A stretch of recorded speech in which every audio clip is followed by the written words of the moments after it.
The story yesterday, we had 111 missiles shot by the Islamic Republic of Japan. They were shot at the aircraft carrier over a period of about 1 hour. 111 missiles going to a very expensive ship, and every one of those missiles was knocked down. Pretty much most by Patriots, but by other means also, as you know. Yeah. Other less expensive means. It's even better when you do that. But out of the 111 missiles, every one of them was shot down. It didn't hit the ship, and bad things happen, right, when that happens. So think of that, over a period of 1 hour, these missiles are coming at you, and every one of them shot down. So I think one of the things we're going to be talking about is, as you know, the companies, we have great power over the companies. Those companies that make the Patriot and make all of the great stuff, the Tomahawks, all of the great stuff. We have the best stuff.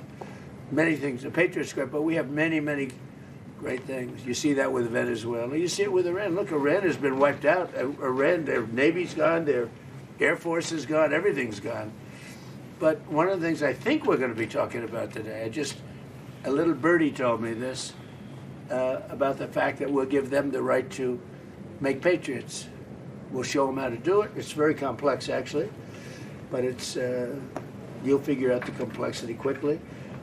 And we're talking about that, and the company that makes them, which is building now 4 plants, all of our companies will be able to do this in 2 to 3 months. If you order a Patriot, now you have to wait a long time for them. Same thing with Tomahawks.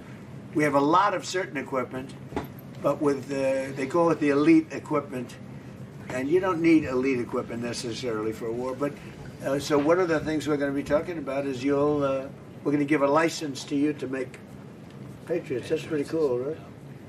This way you can't complain that we're not giving them enough. I say, make them yourself. We haven't informed the company of that yet, but that'll work out all right. I'm sure they'll be thrilled. But, they'll be able to do it. You'll be able to figure that out. Most countries couldn't do that. Yeah. If I said that to most countries, they wouldn't know what I'm talking about. But this is a very ingenious group. And what I like about that, it's a defensive situation as opposed to an offensive. But I think one of the things you might want to be talking about is that. That's what I heard. Little birdie told me that. President, on Iran, can you clarify, does the end of the ceasefire mean that we are back to a full-scale military conflict? Look, they violate the agreement every day. They lie, they cheat, they kill people. They've been killing people for 47 years. They knocked out the SS Cole. We lost, 200 people more. That was a long time ago. For 47 years, no president did anything about that. Well, Obama actually gave them vast amounts of money. You'd like this. He gave them a plane load of money, $1.7 billion in green cash. They loaded up a Boeing 757. Remember the old 750?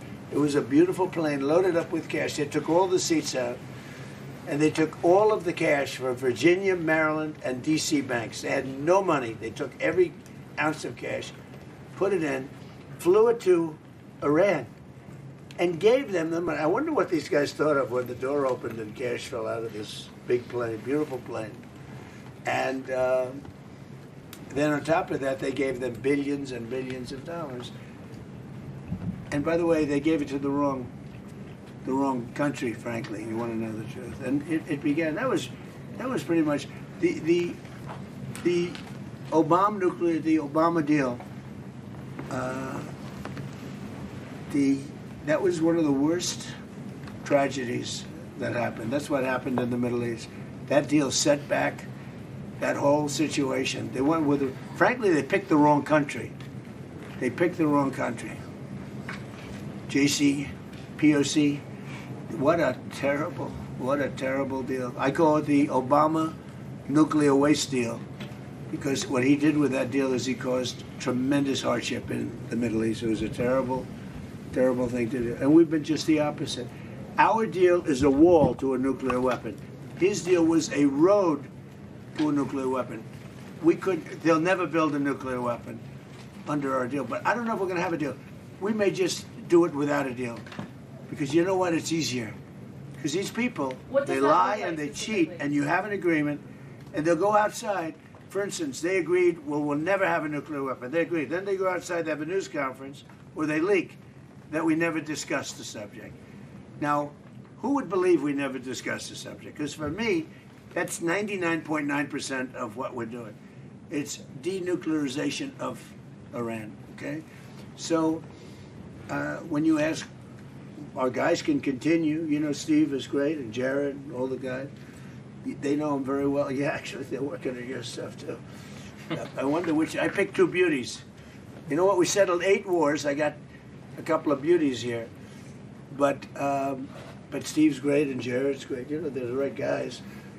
And we'll see what happens. But I will say this. Iran, they've misbehaved for 47 years.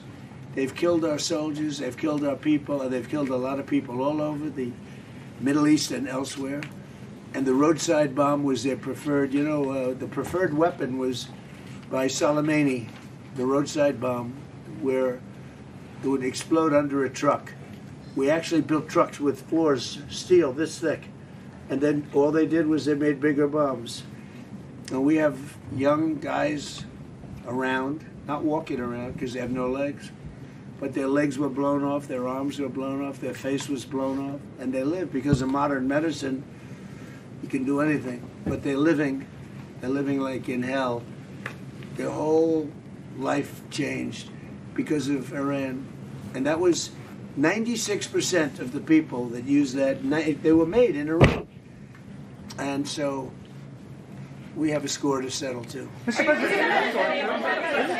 about the naval blockade, Mr. sir? President, you say that President Putin is ready to finish this war. What if he doesn't? Are you ready to put pressure on Russia? Are you ready to Well, we put have a more lot of sanctions? pressure. We have a lot of pressure on President Putin. You know, I don't think he likes what's going on. I don't think he's thrilled with what's happening. There's a lot of pressure on President Putin to get it done. I think there's pressure on everybody to get that one done. A lot of pressure. Mr. President, what's your security guarantee for Ukraine? The guarantee? Yeah, security guarantee for The Ukraine. security guarantee you're Yeah. talking about? I mean, not that we want to do it. We'll do it to save lives. Look, Ukraine's very far away. We have an ocean separating us. What I'm doing is I'm trying to save lives. A lot of lives are being lost.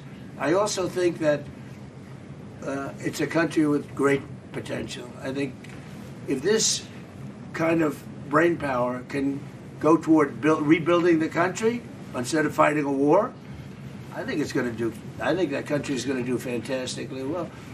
And likewise, Russia, you know, look, they're devoting a lot of energy. Do you have a question for President Putin, please? Пане президенте, чи можете ви сказати, Do you have a що- question for President Yes, Putin? yes. Not Zelensky. Yeah, what would you like to ask him? Because I'm going to ask him that question. I have a question. Last Can you year, sleep at last year night? you called Russia a paper tiger, referring that they're not doing that Who great. did I call? I'm from Telegraph UA, Ukrainian media. No, give us a question, not for Zelensky. Give us a question for Putin. Can he sleep Why at is he night? attacking Yeah. Because Ukrainian I'm cities speaking and he to him wants today. peace? Yeah. Putin, Why when is he will, attacking good, hard Ukrainian question. cities? He wants peace. when will he end this war? That's a good question. I don't think I've ever asked him that question. I'm going to ask him that question. Пане президенте, Mr. President, what's the status of a drone deal between the U.S. Say and it. Ukraine? What's the status By the of way, a drone? I will tell you, though, he's going to tell you that he wants it ended as soon as he can end it. Do you He believe wants it that? ended. He wants to end it soon. And I ask him, and we talk. I talk to him a lot. I talk to him a little bit less, but the relationship is very good. But I talk to President Putin a lot. He wants to end the war. Mr. President, A lot of people don't believe that. Doesn't he what's want the all of status Ukraine? of a drone deal between Ukraine? What are President Putin's conditions for ending the war? Do you know what? Well, they were certain conditions that were a little bit different. I think they're changing. I think they're probably getting a little bit better toward some of the things that you'd like. It's been tougher in Russia. It's been a lot tougher than it was supposed to be. I mean, in all fairness, this was supposed to be this is a war that would have never happened if I were president. Would have never happened. You'd have a full country, you know. I mean, just a shame that it happened. But no, this is this is something that I think Zelenskyy wants to do and Putin wants to do. They want to get it done. Ask the president that question. Ask him. Пане президенте, ви знаєте, на яких зараз умовах Володимир Путін готовий завершувати війну в Україні? Чи ж вони змінилися? Go ahead. No, I don't know what I don't know what conditions Putin now wants for this peace. So I think that they are changing in any way, because at the very beginning of full-scale war, he was stronger, and now I think he is losing initiative on the battlefield. I think his army, but that's why I think that because of technologies, because it's not the question now of number of people. People, our heroic people, are very important. But now it's not the question of only number of people. First of all, people and technologies. People with technologies. Now I think that we have better steps, technological steps further than Russia, maybe quicker. Because they produce a lot of different things which are tough, strong against us, but we are quicker. And that's why I think that now initiative moved to our hands. Not totally, but moved. We are trying to move this war to the sky from the battlefield. That's why we now began to control the battlefield. This is very important. It's difficult when you have less people to move them back, but we found another way how to do it, to cut their logistic for their army. It's about weapon, petrol, diesel, without massive human losses. That is the difference between us, by the way. Russia is, He's got a lot of support. I just left a room with, where they have, mostly European, you have Canada, but mostly European countries. And they have great support for Ukraine, and really great support. One of the things you talk about questions for Putin, but one of the things that I talked to him about was where would you want to meet? And he said ideally in Moscow. I said you're not going to meet in Moscow. It just doesn't work. You can't do that. But he'll meet, and Zelensky's going to meet. And something's going to happen that's going to be positive. And I hope it's going to happen soon, because they have to, number one, lives, but number two, building your country, because it's got a tremendous future, in my opinion. Yeah. Where would it be held, and when would that happen? I don't know. Mr. President, President Putin said, I would love to meet in Moscow. And I said, I don't think, I have to put myself in his position. I don't know that he'd go to Moscow. Maybe he would. Would you go to Moscow? It's difficult. There are a lot of Ukrainian drones there. That's right. It's dangerous. He doesn't want to be hit by a drone. Europe.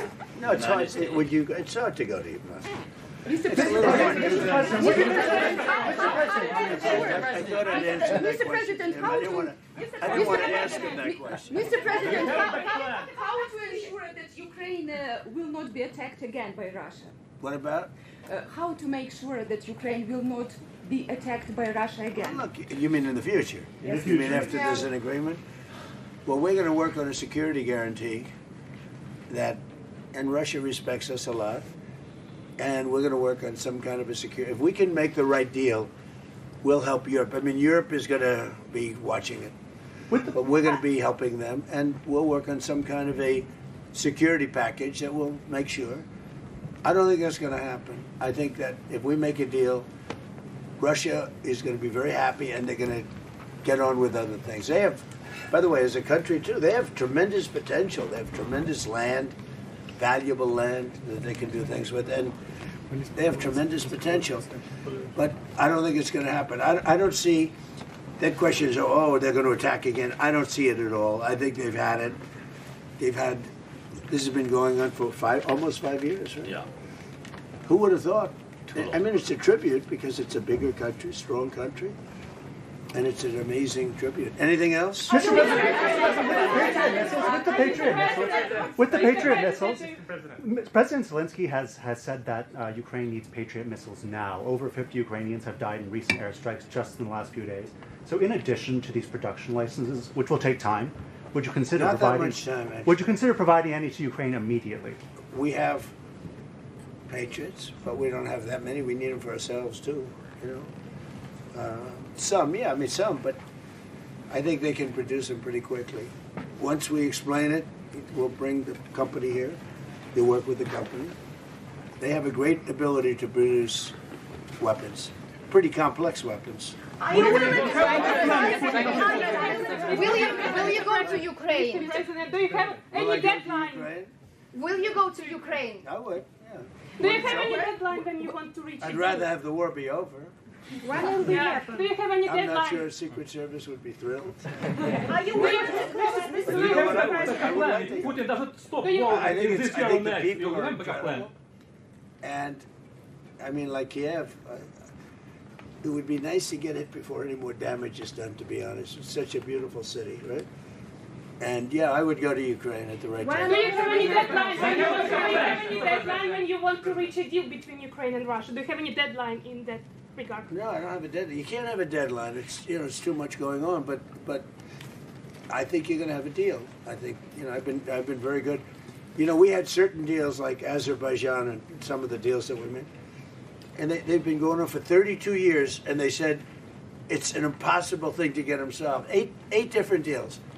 Even in the Congo, it was. Think of it. You have the Congo and Rwanda. That was 14 million people dead, a lot of them with machetes. It's a horror. We got that one solved, or you know, it flares up every once in a while, I must say. But we got deals done that weren't doable. But if you look at India and Pakistan, they were at it. We get that. We get them done, and when we get them done, I find that people are not anxious to go back into it. I think we'll have you once mentioned the word security guarantee in the Oval Office. Right? Yep. And, you know, I think they're going to need some kind of a security guarantee, but we're going to work with them. That's important. I think he thinks that's a very important thing. Yeah? The security guarantees are very important. And they'll live by it. Partially, President said about Patriots and licenses. The Patriot system is the best, you know, in the world for today. The best anti-ballistic system. So we used a lot of... That's the best. Yeah, the best one. And checked everything during the war. So this is true. So with all respect to other partners, we are thankful for all the systems. Patriots. Well, they had different systems in Venezuela. Yeah. So Venezuela had systems that didn't work. We didn't have one plane shot down. We didn't have one. We had one helicopter operator who was incredible. He landed it perfectly, and his leg was almost blown off. And we gave him the Congressional Medal of Honor because very few people could have landed that. You know, you land him with your feet, really, more than anything else. And he landed it. He was really in bad shape. And at the State of the Union, we gave him. He was a handsome guy, big handsome guy, but we gave him the Congressional Medal of Honor at the State of the Union. So, look. He wants to get it done, and we're going to get it done. What's the status on a drone deal between Ukraine and the U.S.? And what's that? What's the status of a drone deal between Ukraine and the U.S.? Well, we would buy their drones, and we make drones. We make great drones, but they have an ability to make a lot of them, which is, right, Marco, amazing that in a war situation, they make them. They make them in basements. They make them wherever the hell you have a little shelter, even if you don't have shelter, I suspect, right? It's an amazing ability. Very few. Well, that's why I say with the Patriots, they would be able to do it. Most countries would not be able. They don't have the talent. You have very talented people. So, yeah, I think we're going to make that deal. You know, if we made that deal, we'd have great protection. I love the protection. Think if you had a lot of Patriots, you'd never be hit. As an example, in Kiev, where they get hit with missiles, those missiles, like what I said about the Abraham Lincoln, the missiles would be shot down, yeah. So, and I think you'd start making them pretty quickly. Right? You like the idea? No, it's a great idea. I think everybody likes that one.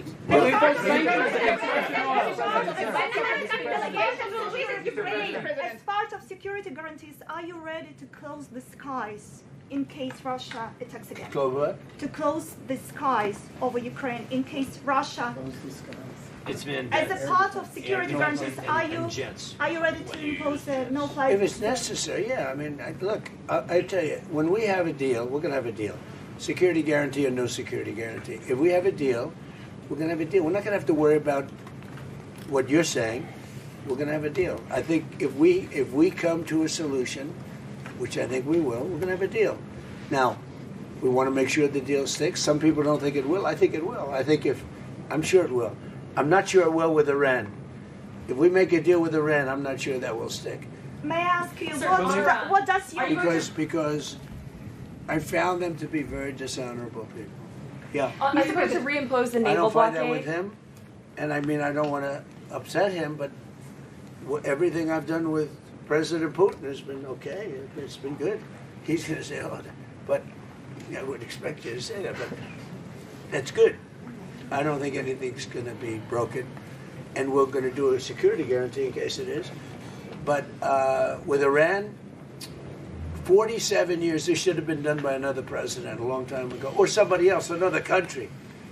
But they got stronger and stronger, and now they're weak. Are you going to reimpose the naval Don't blockade forget, on we Iranian knocked out ports? 159 ships in 1 week. That's good even for you, right? 159. Their entire navy is at the bottom of the sea. And now they have little boats, little tiny boats that go around. And we knocked about 28 of them out last night with the same weapon we use for the drug people. You know, drugs are down, by the way. Drugs by sea are down 97%, meaning nobody wants to get into those boats and take drugs into it. They're down 97%. And we're using the same thing for the mine boats. You know, they like to drop mines in. And we hit a lot of them last night, like 28. We knocked out 28 boats last night, little ones. That's all they have is little ones. Are you going to try to take out more tonight? Will we go tonight? You know, normally I wouldn't tell you. But you know what? There's not a thing they can do about it. So the answer is probably. President Trump. Terrible military strategy. He just said he's going tonight. Yeah. President They deserve it. President Trump, what is the effectiveness of last night's attack? What message does that send to what's left of the Iranian Which attack are you talking about? The attack that you guys had on Iran last night. The strikes last night? Oh, I think it has a tremendous impact. Well, first of all, we took out additional, you know, they were trying to rebuild their radar, and they had about 60% built. Now they have to start all over again. Look, we're not attacking at the highest level. The highest level are the bridges, which we can knock down. I would say in one day we knocked down every single bridge in Iran. There's not a thing they can do about it. Their electric manufacturing facilities, right? Their electric plants where they make their electricity there. We will, if we have to, we'll take them out. I don't want to do that, but if we have to, we'll take them out. They have desalinization plants. We'll take them out if we have to. I hate to do that. That's probably the one I would like not to do least. We attacked Carg Island last night. We knocked out a piece. I said, don't touch the oil, because maybe we'll take over Carg Island. You know, we may take over Carg Island. There's not a thing they can do about it. But I said, don't hit the pipes. Just hit everything else. And they hit it. They may hit it again tonight. So, you know, as for your question, normally I'm not that way, but they really deserve it because they're saying they want to make a deal, but they don't. You know, they asked for a timeout. They wanted to go to the funeral of Khomeini, and I said, give it to them. And they start shooting missiles. I mean, it was the craziest thing. Now, we did kill him, you know, so I guess you have to look at it that way, but the funeral took place. And they wanted to have a period of time. And they also asked that we not kill them. And we said, we're not going to kill you. They were worried we'd kill them during the funeral. I mean, if you can believe it. What a crazy... Did you ever think I'd be doing this for a living? Marco? Did anybody ever think I'm doing... Maybe Pete, but this wasn't supposed to be for me. Pete loved this stuff from day one. But they said to us, please don't kill us during the funeral. I said, I won't. And we didn't do anything. In fact, we made it safe for them, actually. And what happens? They try and knock out two ships, a Saudi and I guess Kuwait, right? Kuwaiti? Oh, no, Qatari. In addition, really three. Yes, sir. So you had 3 of them. and they're just, I don't know. I just don't know with them. A lot of people say they're very dishonorable people, and they can't keep a deal. So we'll see. Now, as to whether or not Steve Witkoff, Jared, and JD and everybody working on that will talk, I guess they could talk, but I'm not seeing it with them. With the people. My whole life is deals. I don't see it. I don't see it with them. Well, And there may be a big attack, and it'll knock out a lot of stuff. We don't knock out nothing. We knock out a lot. Pete, do you want to tell them about last night? Yes, sir. Last night, as you said, a lot of small craft that they were trying to harass shipping with, so that was a big part of what we targeted. Underground facilities where they were storing drones or missiles, coastal defense sites, radar sites, surveillance sites, anything used to harass shipping in the Strait of Hormuz. So anything they thought they had rebuilt or capability they were using was a target last night. And tonight, if we need to, on your order, Mr. President, we will hit even more and even deeper, because that's the consequence. And we may put down the blockade. We may put it back, the blockade. And it'll only be a blockade for Iran. Anybody else can have whatever they want. Now, of course, they'll drop some mines if they can, if they can do it. But it's hard because we're taking out those little boats now with the same weapon we used to take out the drug lords and the boats coming in by sea. Think of it, 97%. For years, we had fentanyl and all the other drugs coming in from different countries, including Venezuela. And it was, they'd arrest them, they'd bring them to a court, they'd be released, and they'd be back on another boat the next. 97%. What was done in the past had no impact. 97% drugs down coming in by sea. And now we're going to start doing it by land. The land is the easy one. We had to do sea first. And nobody, I think the 3% of the people that still do that, I think they're the bravest people in the world. We should probably give them a medal for bravery. Because and we're using the same exact missile to take out the mine drop. They call them mine droppers. But we have minesweepers, and one of the things that came up today is that European nations, the NATO group, they're sending minesweepers. We don't need them now. We have pretty much the mines that cleared up, but they'll probably drop some more. They're evil people. They're sick people. They're mentally disturbed people, and it should have been done 47 years ago. Thank you, everybody. Thank you, guys. Thank you. This way, please. Thank you guys. Thank you guys. Keep moving. Thank you. Thank you. Thank you guys. Stay lined up, Ryan.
say sound check test.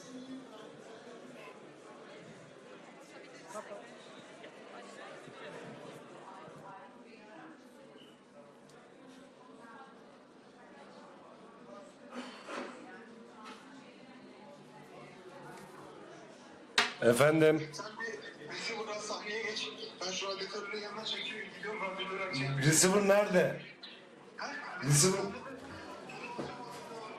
Tamam. Tamam bir dakika. Say hey tamam bekle. Say sound check. Aç ama. Say sound check. Diğer kanala geçtin mi sen? Belki o kanal olarak yeni düşmüş olabilir. Ses kontrol test deneme. Prova 1 2 Ses deneme 1 2 3 4 5. Biraz arttırır mısın? Ses deneme 1 2 3 Say 4 sound 5. check test. Prova 1 2 3 4 5. Ses 1 2 3 4 5. Hey say sound check test. Prova 1 2 3. Bu backup zaten main'e hemen geçelim. Bekle. Say hey.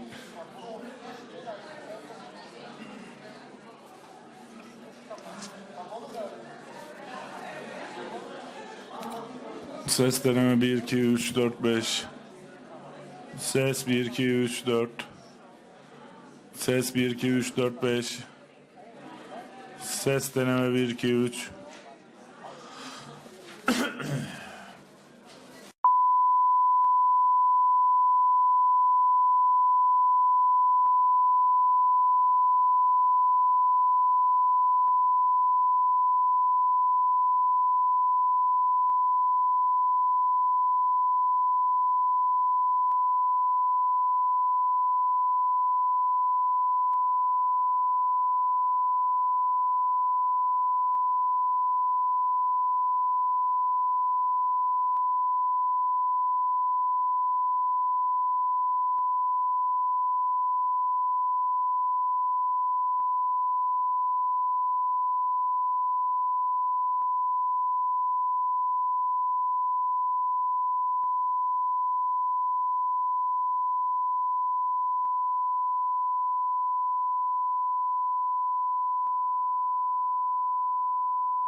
This is due to our strong people, the strong Syrian people that President Trump talked about. ثم القرار التاريخي اللي قام فيه الرئيس ترامب برفع العقوبات عن سوريا.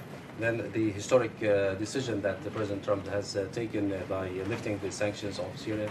وأيضا مساعدة كل أصدقاء المحبين في المنطقة من تركيا من دول الخليج من كل المنطقة. As well as the help of friendly countries and the loving countries in the region, Turkey and other countries in our neighborhood. الشعب السوري يشكر جميعا الرئيس ترامب. The entire Syrian people thanks President Trump.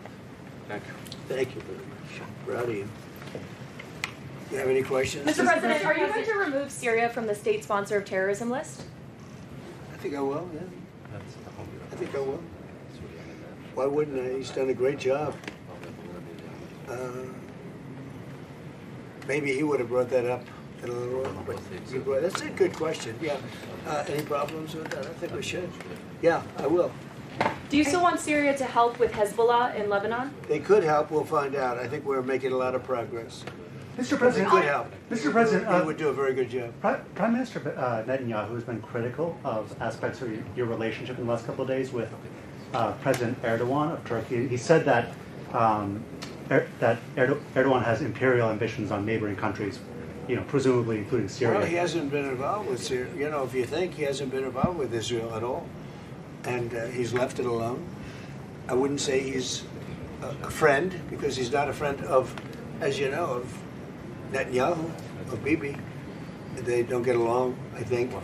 But, for me, he's been great. Look, Turkey's been fantastic and a fantastic ally. They're also a NATO country.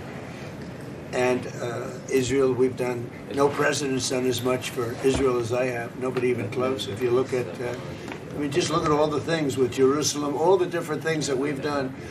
The Golan Heights, I did things, nobody has ever done anything for Israel like me. And we made tremendous progress. And we've made a lot of progress with Iran too. Wiped out their military, but they should have been done 47 years ago. And if I could, do you think that that Prime Minister Netanyahu should be reelected? There's an election coming in Israel, or would you like to see new blood? I can tell you this: he's been a great wartime president. We worked as a prime minister. So we worked with each other very closely, and we went through a very big thing. We did a big thing together, and in my opinion, he's been a great wartime prime minister. I don't know anything about his politics. I'm not sure. I would think he should be popular because he did a very good job. We had and have a very good relationship. But he was a great wartime prime minister. President Trump. If you had other prime ministers, you know what? There wouldn't be in Israel right now. You know that? There wouldn't be. It would have been blown to pieces by Iran. If you had a weak prime minister, you wouldn't have. And if you had a different president, I guarantee there wouldn't be. And Israel wouldn't exist today if you didn't have me as president. President Trump, sir, new data from the Energy Information Administration revealed that U.S. crude oil production set a new record in the month of April under your leadership. That's right. Why is it important to keep hitting numbers like this at this moment in time? Why is it important that you were able to get this done and keep it on this trajectory? Well, when we decided to do this, it's called the denuclearization of Iran. We have to do it. We have to have. They're never going to have a nuclear weapon, and they admit they're never going to have it. But they behave badly. Always behave badly. There's something wrong with them. But when we did this, we thought oil would go much higher, and it didn't go very high. And now it's coming way down, and you're going to see oil drop very low. Now maybe we'll do some other things that could lift it a little bit, but I don't think it's going to lift it a lot at all. I think oil is coming down. There's tremendous amounts of oil. Scott, what would you say about that? Yes, so record production under President Trump in his first term. Now in his second term, the U.S. is an energy superpower. It's why we weathered the conflict better than anyone else. And just this weekend, Bloomberg wrote that there is an oil glut out there, and we think that safe, secure American oil maybe even should trade at a premium to the rest of the world. So we have, if you add it up, you take Saudi Arabia and take Russia, two big oil producers, we do more than twice as much. We do more than, so think of it, Saudi Arabia, Russia put together, we do more oil, and that's not including Venezuela. It's pretty amazing. And this all happened during my term. We started it at first term. Biden blew it because he had no idea what he was doing. But we are producing more oil right now than Saudi Arabia and Russia combined by almost double.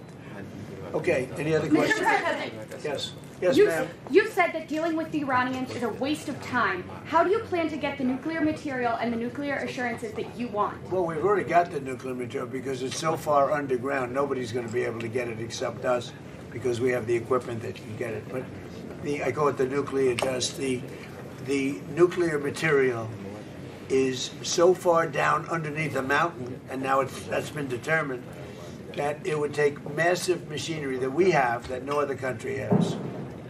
Mr. They can't President, get so it. you have no plans to go in, boots on the ground? Why would I go in now? I'd go in when they're completely either eliminated or whatever happened, or an agreement's made. Mr. President, Yes. if you cut off trade with Spain, does that mean that you're going to have to renegotiate a trade agreement with the EU? With who? With the EU, any past trade agreements you already have? We're going to see what happens with the EU. You know, they've treated us very badly for years, and they took advantages. Look, we're very close to those countries, right? And to everybody in the EU. The problem is they took advantage of the United States for years. It's like him. They took advantage of Syria. He's bringing it back. And I'm bringing the United States back. We have the greatest economy we've ever had. We have the biggest investment. 19.2 trillion is being invested right now in the United States. 3 trillion was the record. Under Biden and under the past administration, they had less than $1 trillion for 4 years. We have 19.2 trillion in 12 months. Think of that. We have the largest amount of money being invested in a country in history. Pretty amazing. 19.2 trillion with a T.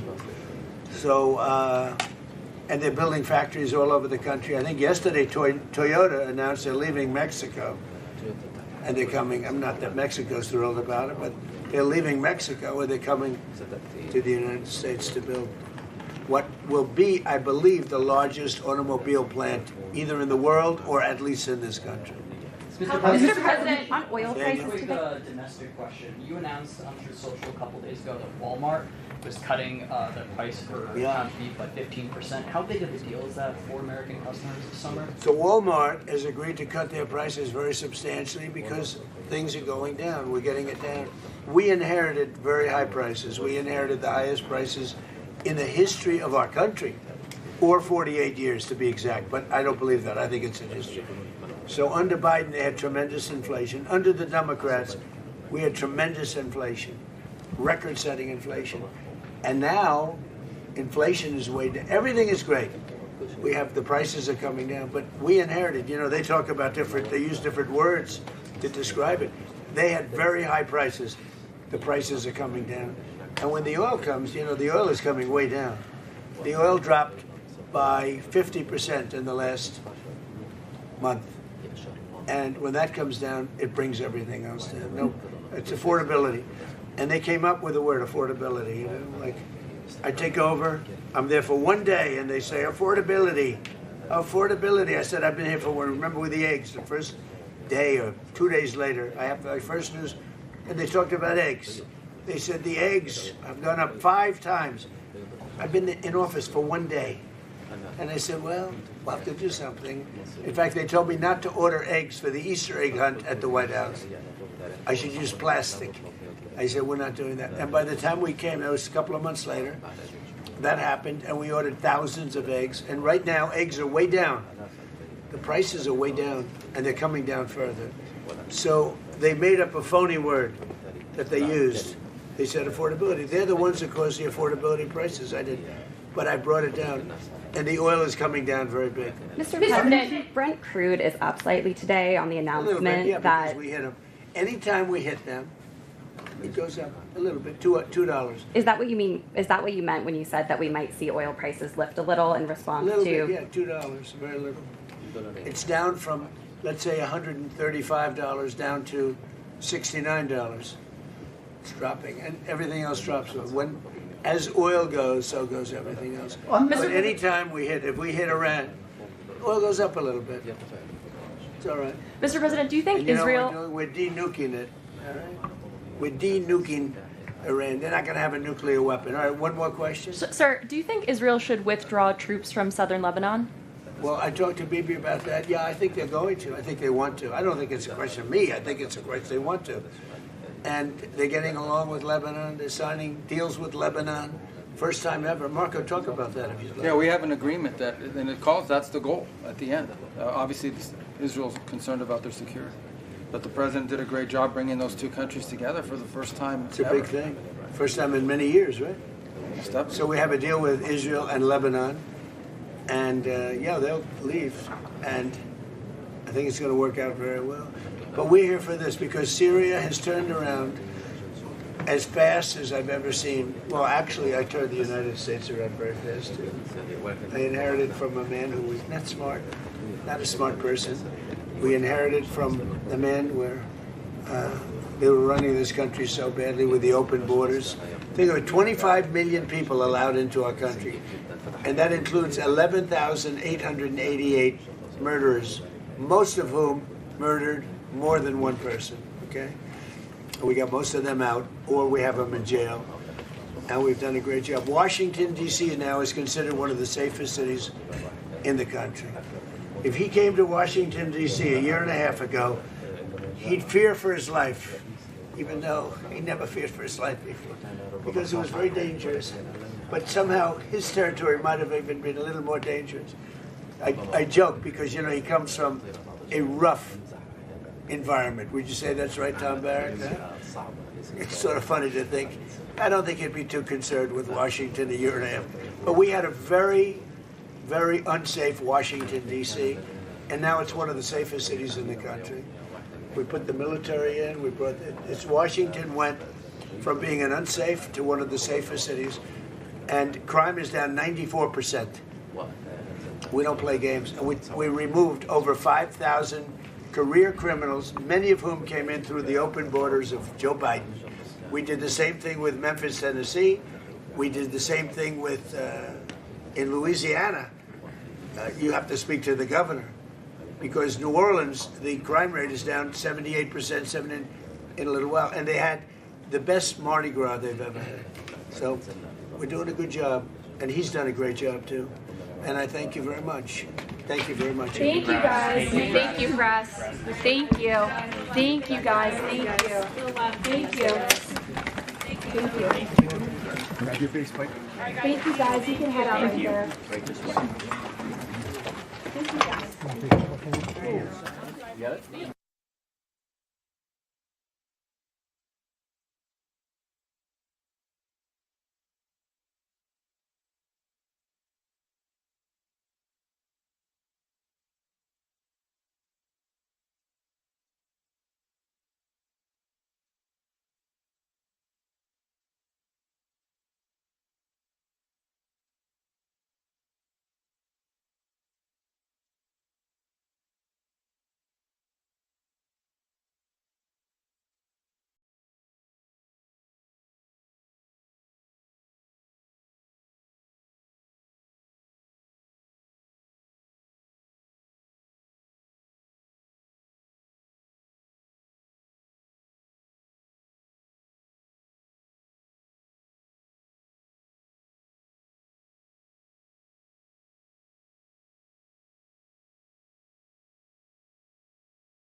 This is an earpiece in case there's interpretation.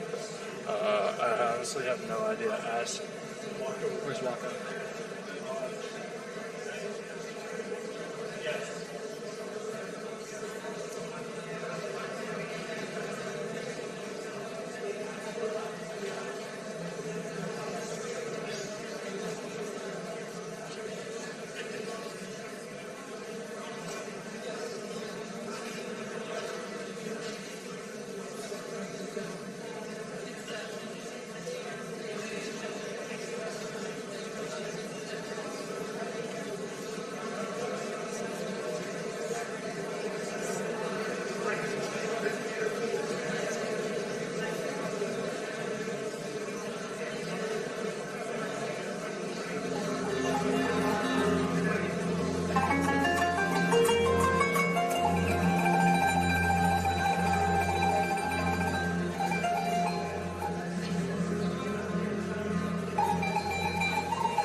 One, two, 1, 2. Can you hear me? 1, 2, 1, 2.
I can hear you guys. You guys can't hear me, right?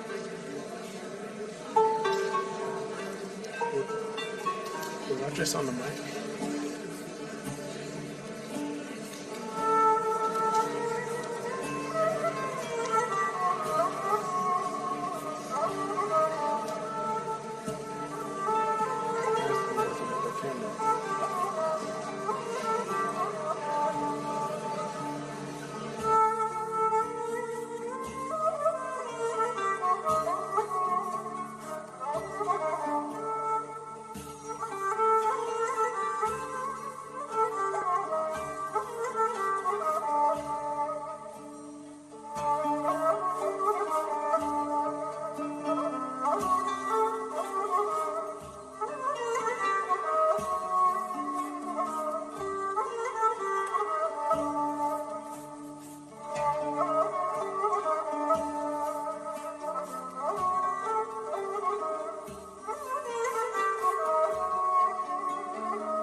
Excuse me.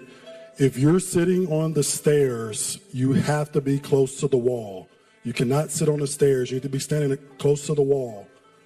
We need to have an area clear for ingress and egress on both sides, please. If you're sitting on the stairs, you need to be close to the wall on both sides, please. Thank you.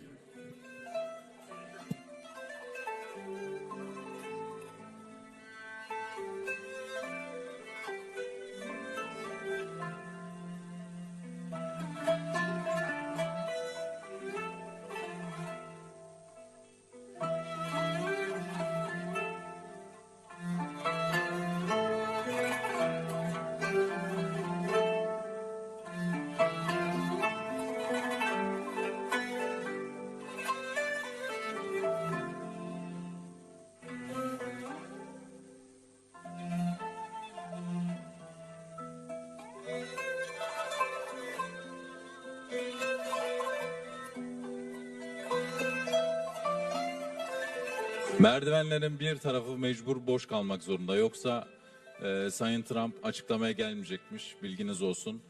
Bir kanadını muhakkak boş bırakmamız lazım. Sağlı sollu. Buraya boşaltıp komple oraya alalım.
Ben çıkıyorum Ömer, duyuyor musun? 2. Baktılar. Trump sorun dinleyecek yoktu. ya. Biliyorum.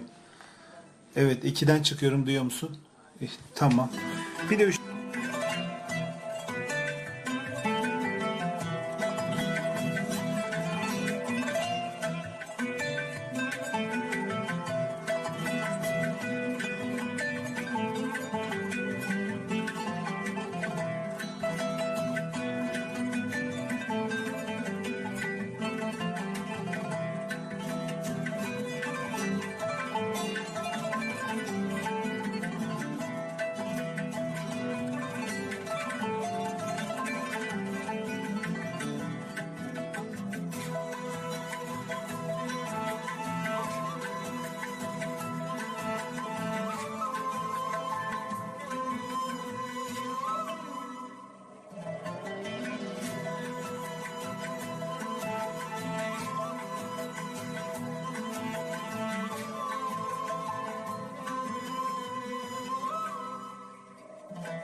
Ma'am, I'm gonna. Hold on, just tuck your feet so.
Ladies and gentlemen, the 45th and 47th President of the United States, Donald J. Trump.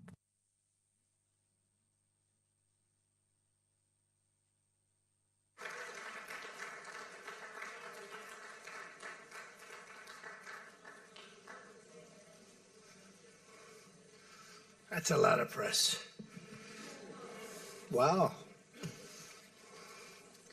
Well, it's important stuff.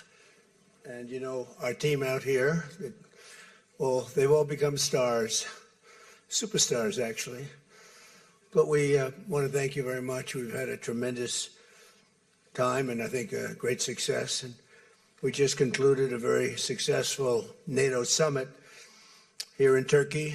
And I want to thank President Erdogan, who's really a great man. He's a great leader. He's a friend of mine, been a friend of mine for a long time. He's a strong person, a very strong personality, and that's why he runs such a successful and good country, and really a great, I would say, a great country. Militarily, he's very powerful. People leave him alone. But he's really done a fantastic job. And from the moment we got off the plane, you look at the airports were beautiful. They built a new terminal for our arrival. Everything was beautiful. And so I just want to thank President Erdogan, who's done a fantastic job in Turkey.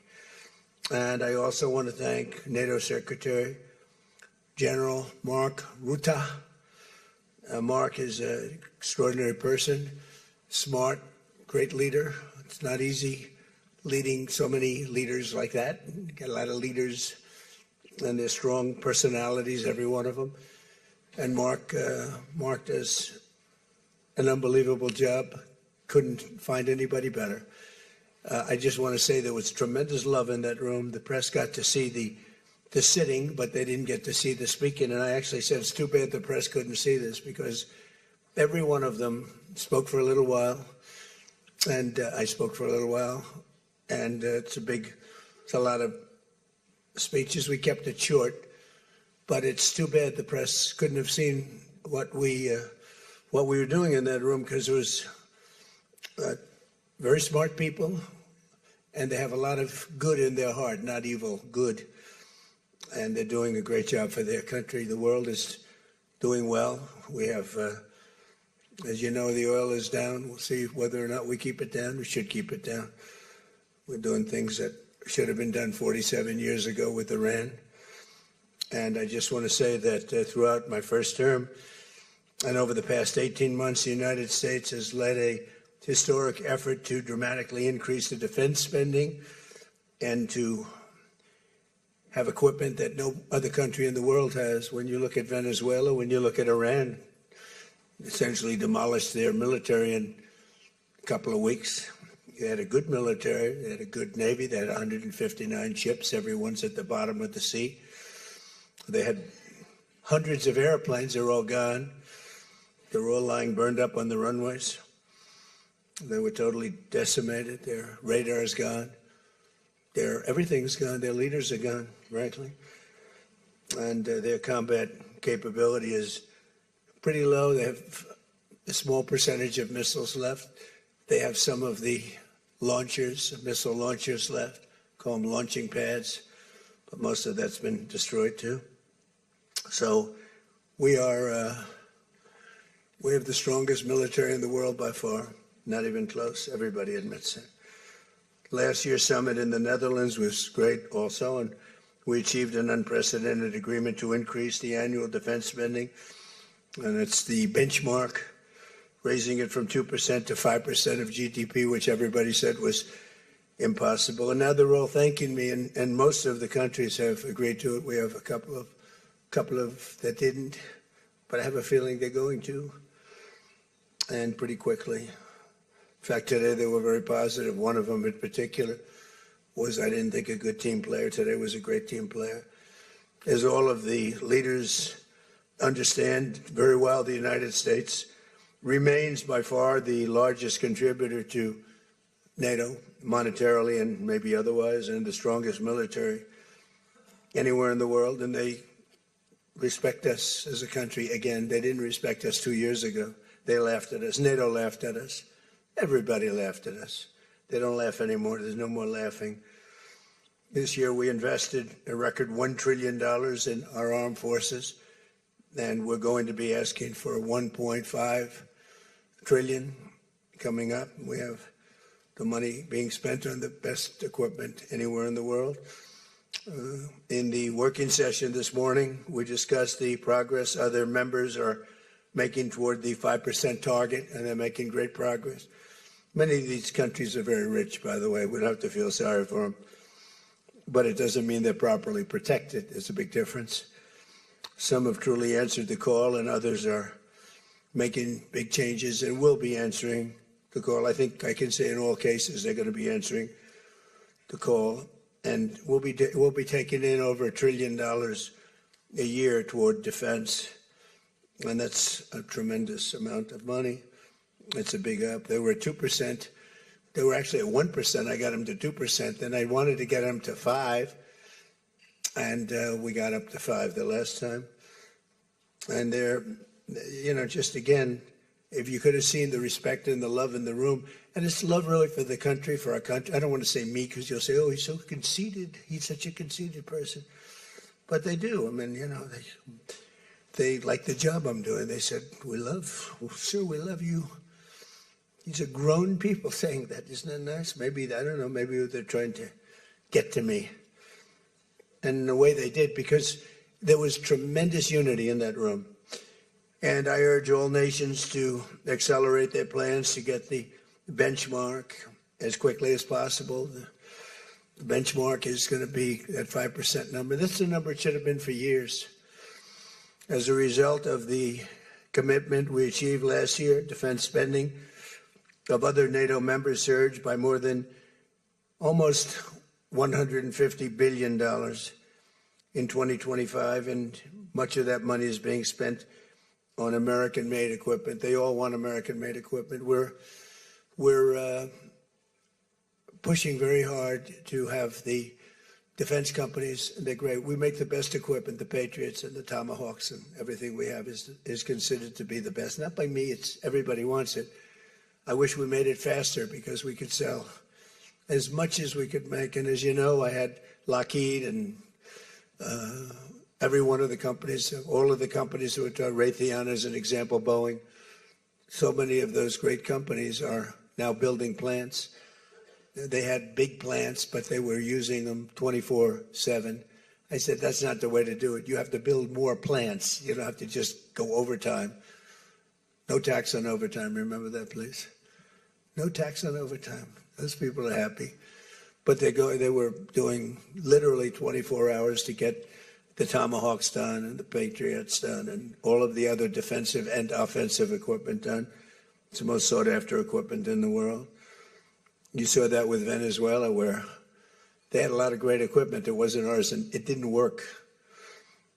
Our equipment works, but we have to produce it faster for other countries. For everybody, including ourselves, we have to produce it faster. So we think within a year and a half max, we'll be, instead of waiting for a year or 2 years, we'll be having it on a 2-week wait, maybe a 1-week wait.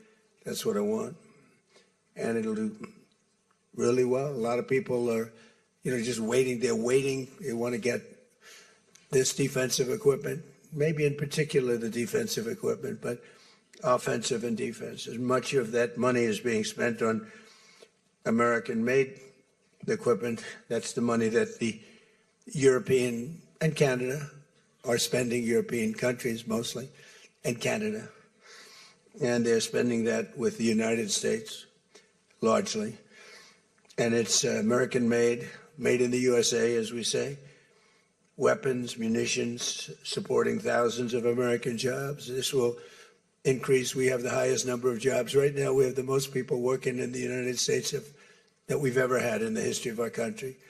We have the biggest investment ever made, $19.2 trillion. That's 6 times more than we've ever had. Think of it, 6 times. And what did that were tariffs.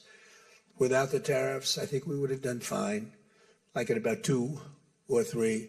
The last administration had much less than $1 trillion invested for 4 years. We have 19.2 trillion invested in 1 year. We haven't gone into the extra almost a half a year, 1.5 years. Those numbers won't come out for a little while.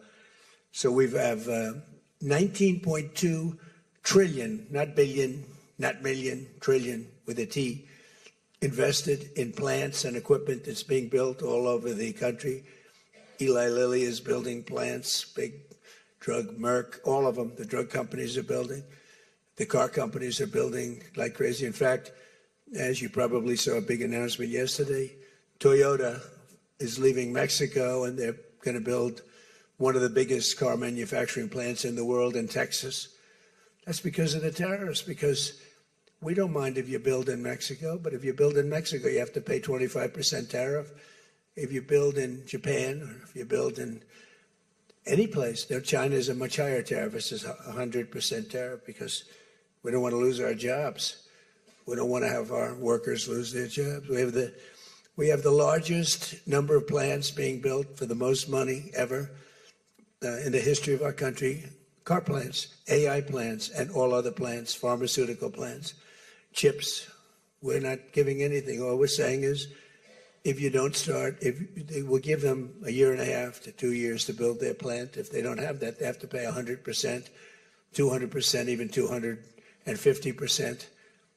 If they make a chip, or if they make a car, if they make pharmaceuticals. So the pharmaceutical companies are moving in at record levels. There's never been anything like what's happening. Let me put it a different way, put it to you in a more broad fashion. There has never been anything like has happened with this country or any other country in the history of the world.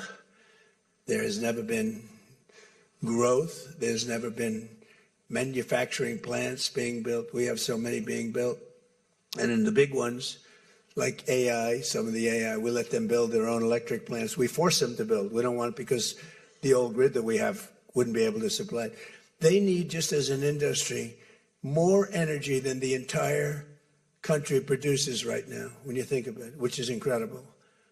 So take all of the energy that the United States produces, and that one industry, which is so big, so powerful, it needs more than that. In fact, some people say almost double.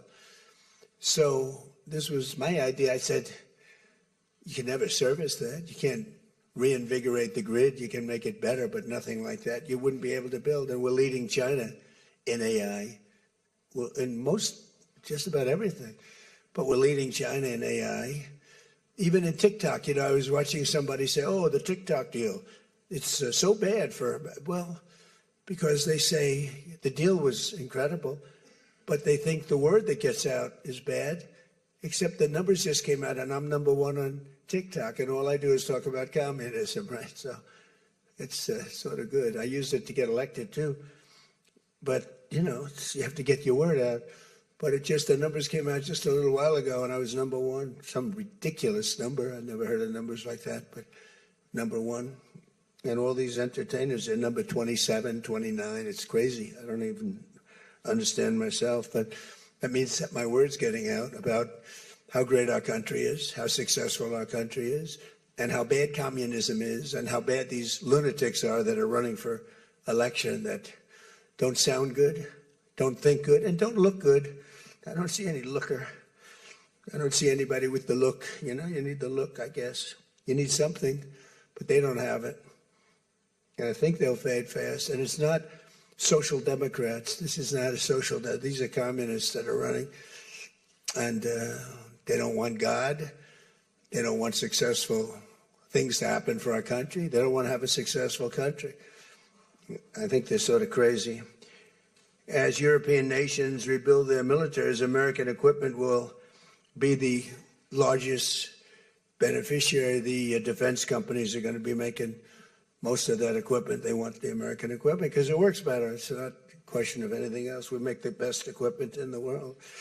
And to that end, I provided other leaders with an update on the steps we're taking to rapidly scale up production in the United States. And they wanted to hear that because they don't really want to get it in 4 years, 5 years. They want to get it like in a week. And we'll actually be at a point like that in the not too distant future with the plants that are being built. The defense plants, it's incredible. Lockheed is building, I think, 5 Some of them are building 3, 4, or 5, and they're big ones. It's going to quadruple the output of we have with the munitions and the basic equipment itself, whether it's a Patriot or Tomahawk missile or any of the missiles that we make many missiles, different types, for different occasions. And just today at the summit, we announced $3 billion of new defense investments with U.S. companies. And Lockheed Martin will establish a world-class Patriot missile sustainment facility, a big deal in Europe. They're given a tremendous incentive by Europe to do that.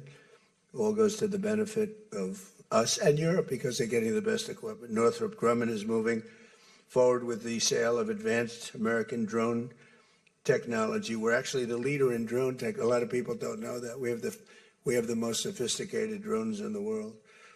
And we're a real, I guess we're the leader, but we'll soon be the leader by many times over.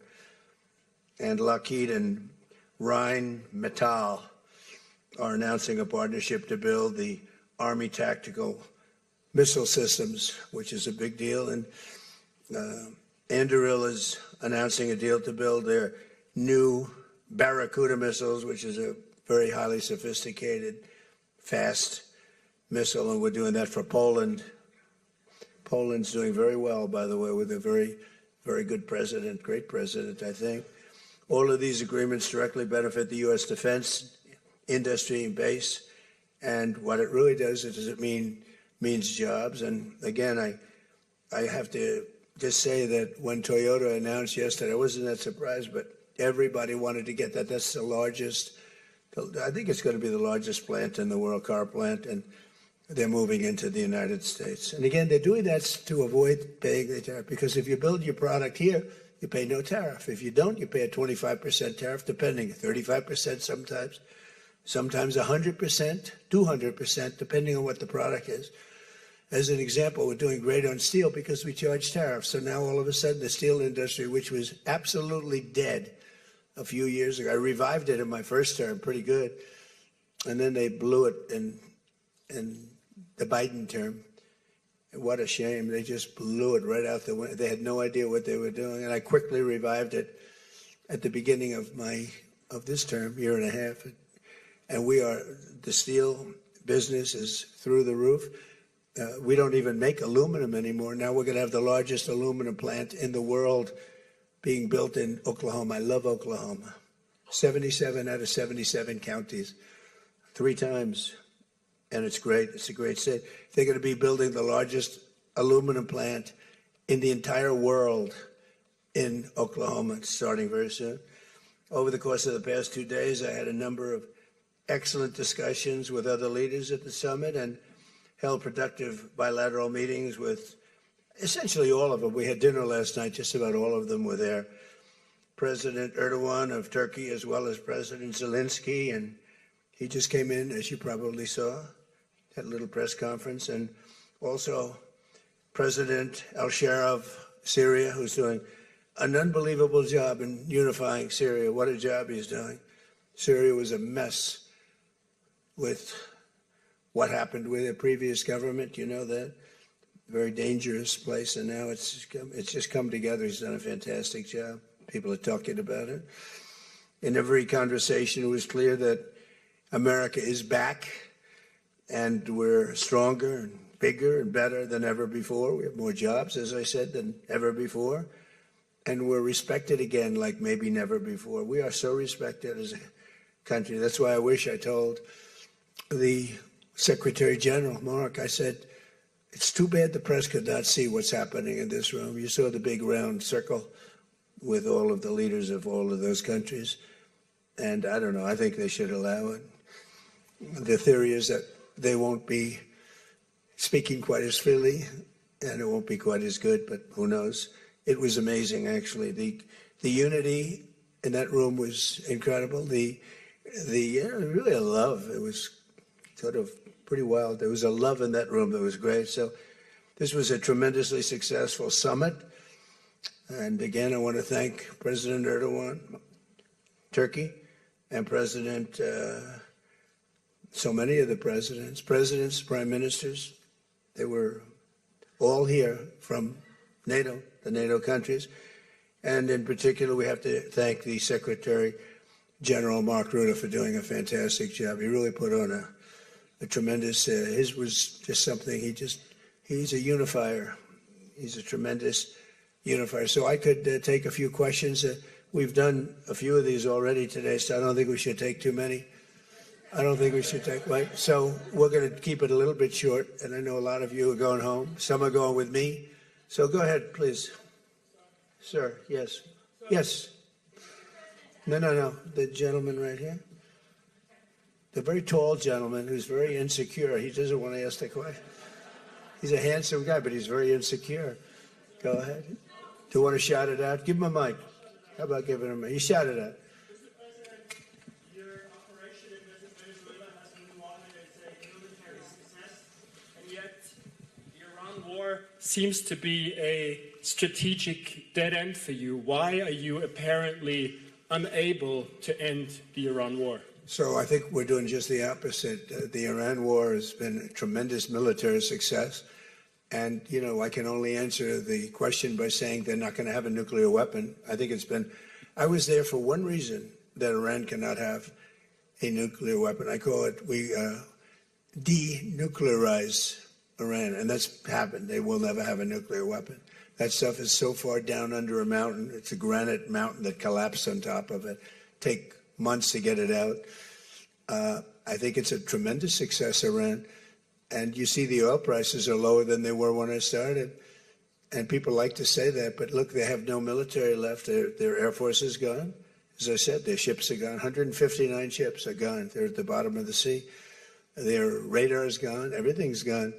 So when you say not a success, it's a tremendous success. The fake news likes to say how well they're doing. They're doing terribly. They have 350% inflation. When the war started, they had like 6%, 5%. They want to make a deal, but they don't know how to make a deal. And then they go around shooting ships at night. I don't like that. You know, they're dealing with very fine people. They're dealing with Steve Witkoff. They're dealing with Jared Kushner and J.D. Vance. And they're dealing with Marco and Scott. They're dealing with great people. But I don't know. I think they're a little loco. They're a little crazy. But they told us they'd like to go to the funeral of a very a person who was killed a lot of people. Khomeini killed a lot of people over the years, and there for a long time. Don't forget, what we did should have been done 47 years ago. It could have been done any time within 40. This has gone on for. They were the bully of the Middle East, so they're a much different country now. In one day, all of their anti-aircraft things are gone. That doesn't mean they're not going to get a plane at some point. But all of it's gone. Everything's gone. Their leaders are gone. They had leaders, they're gone. And they had another set of leaders, they're gone. Now they have another set of leaders, they may be gone. Who knows? And you know what? I may be gone too. Because I'm their number one target. It's out all over the place. I'm their number one because they're scum. That's the way they act. And that's the way they've done it for 47 years. But I'm doing what's right for the country. I'm doing really what's right for the world. They have to be stopped. And they've killed thousands, hundreds of thousands of people. They killed 52,000 protesters over the last 3 months. So when you say we're not doing well, I think we're doing phenomenally well. Our military has been incredible. Plus, we had a blockade. Did we have a blockade? Did you ever see a blockade work that way? You know, for you that said we're not doing well there, we did great in Venezuela. That was a one-day war. And they're very good military. You know, it's a very military country. We took out one of the worst human beings in the world, Maduro, and he's in jail waiting for trial. But what he did to this country was incredible, including the fact not only the drugs, but he had people pour into the country from prisons. They opened up their prisons. They allowed them to come in. We're getting them out. We're getting them all out. But we have, with the Biden open border policy, with Kamala as your border czar. Remember, she was a border czar, but she never called Border Patrol, never once, and she never went to the border. The border was a disaster. Now it's fixed. It's fixed where we have nobody, and I don't do these numbers. 0 people come in through our border, through our southern border. 0. And that's been announced now every month for the last 12 months. 0. We had millions of people come in, under 25 million people, I think more than that under Biden. and they weren't people that you want. And for the most part, they were drug dealers. They were escaped from, think of it, all the prisons, and I'm not just talking about from South America, I'm talking about from the Congo, I'm talking about from all over the world. The prisons were emptied out. They were emptied out into our country. But they had the worst murderers. We had people allowed in our country that should never, and they walked in through an open border policy. And all I'm saying is that you're lucky we won this election. Yeah, please. Go ahead. Go ahead. No, yes, go ahead. Who you with? Why don't you say your name and who you're with? It's always helpful. Thank you, Mr. President, for doing this. Iris Tao with NTD, with a sister media with the Epoch Times. Okay. On communism, you've been issuing a wake-up call to Americans at home about the dangers of communism. And now you're speaking on the world stage.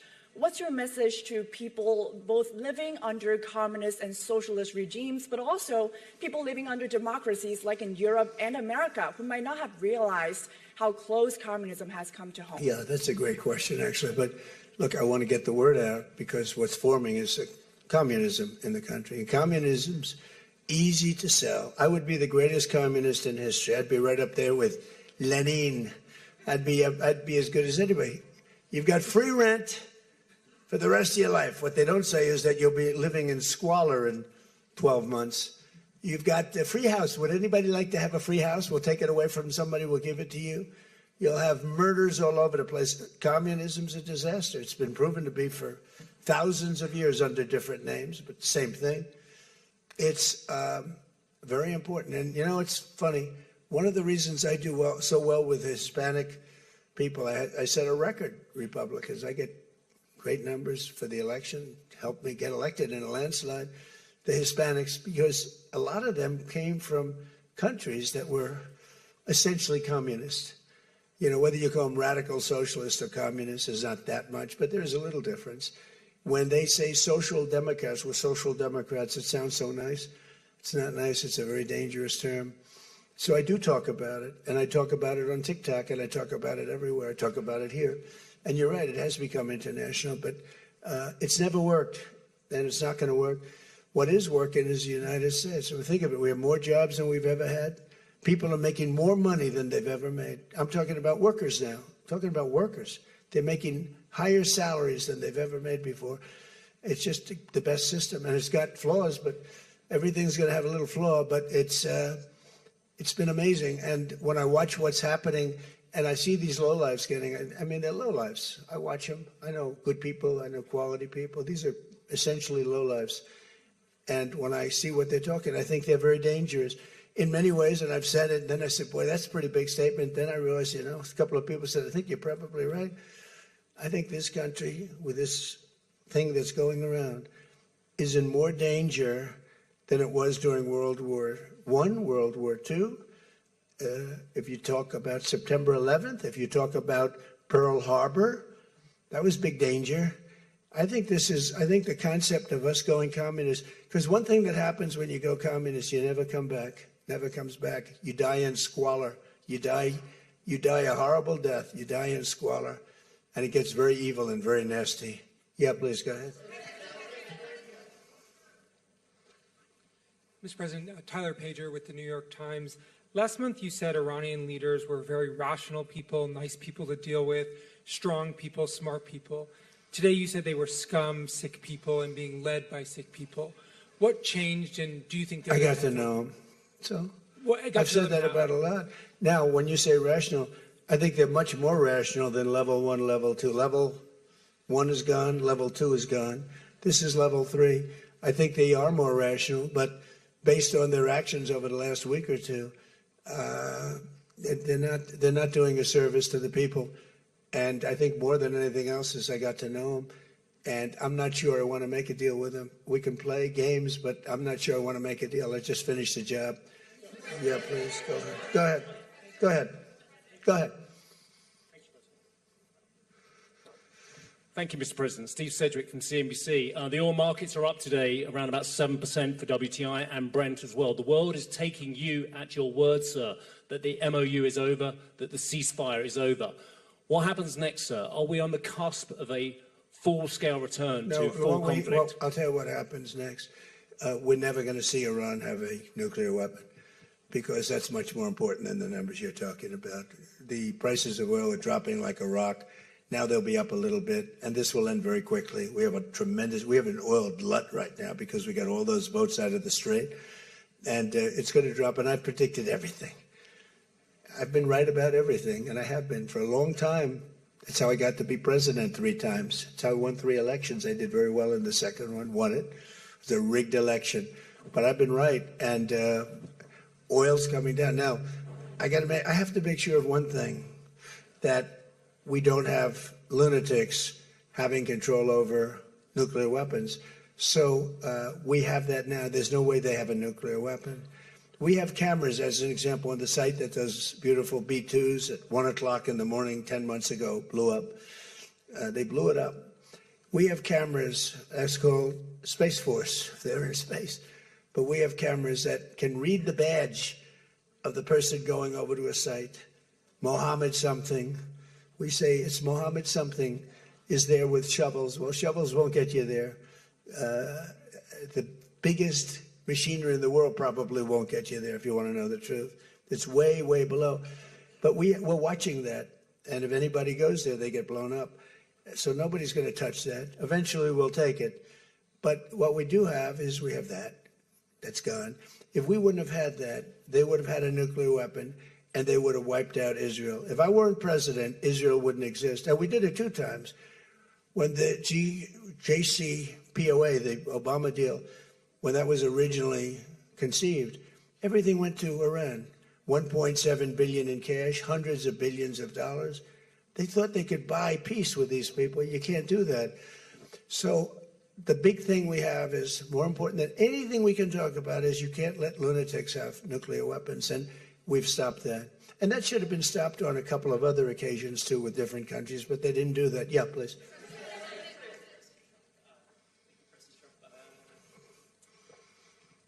Stephen Nelson from the New York Post. I'd like you to address speculation that you're leaving Ankara not in the new Air Force One because of security concerns involving Iran. You've spoken today twice about them possibly assassinating you and possibly being successful.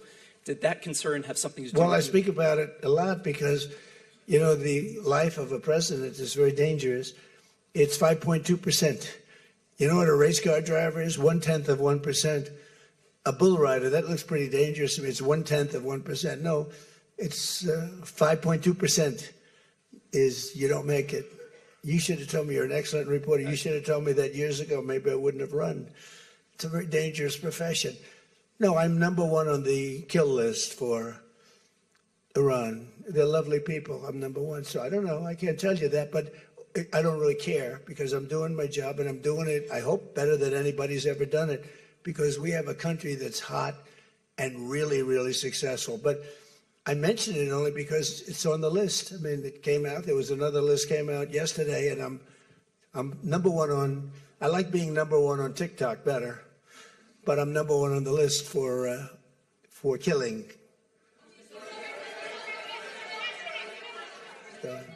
Go ahead. Hey, Sean McCreesh, New York Times. But why aren't you flying the new plane home? Say what? Why aren't you flying on the new Air Force One home? It's flying to Europe, to one of the big bases, 2 or 3 of the big bases, where we can show it to the people. And we'll be going home by normal methods.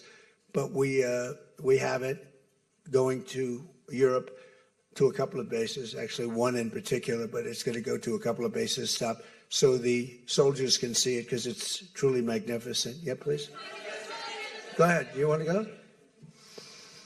Okay, go ahead. Mr. President, harici media Tunç Akkoç, Türkiye. Mr. President, it seems that the war with Iran may start again. What do you expect from your European allies? I don't think it's going to start again. I think it's going to go very quickly. They hit a couple of ships, and so we hit them much harder. When they hit, we hit 10 times harder. You know, we hit much harder than they do. We have a lot better equipment than they do. We may even, somebody asked before, do you think you'll hit them tonight? I said, we might. Yeah, we might. But when they hit, we hit. You know, it's what we use their language. We speak their language. No, I don't think so. I think anything that happens is going to be over very quickly. and will only make it safer, including for oil.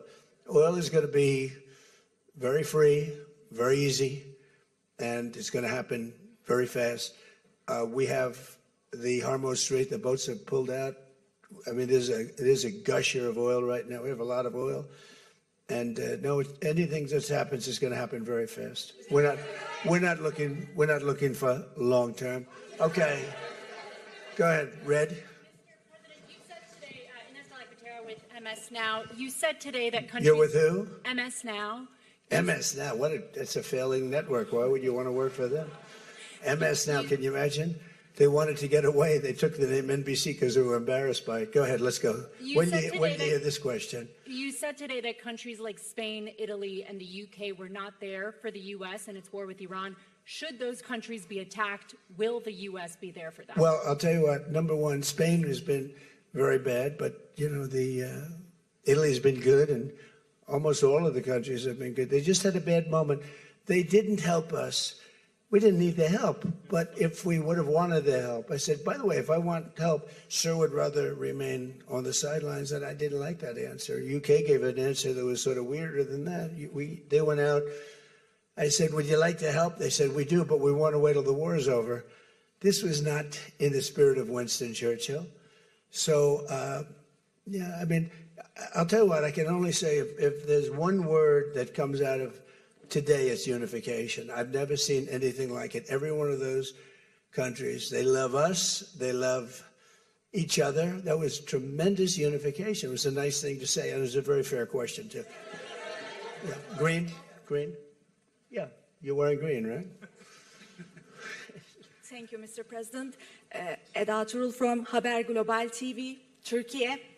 Mr. President, after your meeting with President Erdogan, can you tell us whether you and President Erdogan reach an understanding on Turkey's return to the F-35 program and the future of U.S.-Turkey defense cooperation? And do you believe U.S.-Turkey relations are entering a new chapter right now? Well, I had a great relationship in my first term. You remember Pastor Brunson, and he was put in jail for 35 years, and I called. He was an evangelical hero, actually, very good man. And I called President Erdogan, and he let him out. I didn't pay anything like Obama and Biden pay billions of dollars all the time. I never paid any for anybody. I just let him out. Let him out. But in this case, I didn't say it the second way. I said it the first way. I said, look, he's a good man. He's highly respected in the evangelical, and I'd like you to let him out. And he was in my office, in the Oval Office the following day, Pastor Brunson. I had a great relationship. When Sleepy Joe Biden got in, bad things happened with a lot of things between the border. Everything was bad. We were laughed at all over the world, and we had a very bad relationship with a lot of countries. I think Turkey was one of those countries. But that changed on November 5th when we had the election. And it's one of our best relationships. We have a great relationship. And they're talking about the F-35 airplane, and it's the best plane, and everybody wants it. And we have to make a decision who we give it to. I mean, my inclination, because he stayed out of, he's not a huge fan of Bibi, and he's not a huge fan of Israel, but he stayed out of that war. He could have gone into that war very easily, and he didn't. At my request, he stayed out of that war. He's been a very good ally. I mean, Marco could tell you we have a very strong relationship with Turkey. It's a very big country. It's a very powerful militarily. It's the second most powerful country in NATO. It's a NATO country. So whether or not we do that, I haven't totally made up my mind. But my inclination is to say, look, he's done everything. He's helped us in so many different ways. And you know who else has been good to us? China. China never came into the war. They get 50% of their oil from Hormuz Strait. They never came into the war. They never said, I'm going to send a ship in 5 destroyers along each side of the ship. They never did. No, President Xi's been great. Everyone's been sort of great, to be honest. You know why? Because they respect our country again. They laughed at our country. They thought we were a bunch of fools. They saw a president that couldn't talk, he couldn't walk. It was a disaster. They lost respect for our country, but now they have more respect for our country than they've ever had before. Thank you all very much. We'll see you back. Thank you very much, everybody.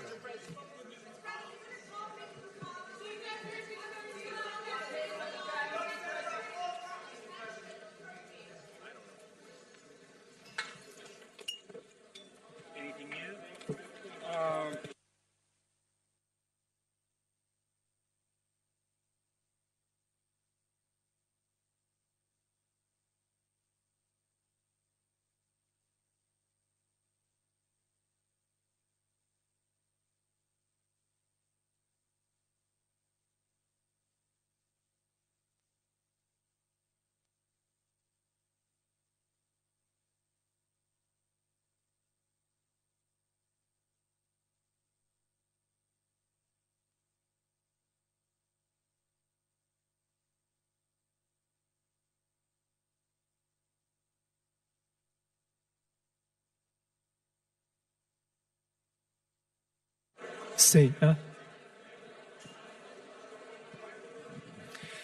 Dear press members, the press conference of His Excellency President Recep Tayyip Erdogan is starting in 5 minutes. So please remain in your seats. Please kindly remain in your seats. Thank you very much.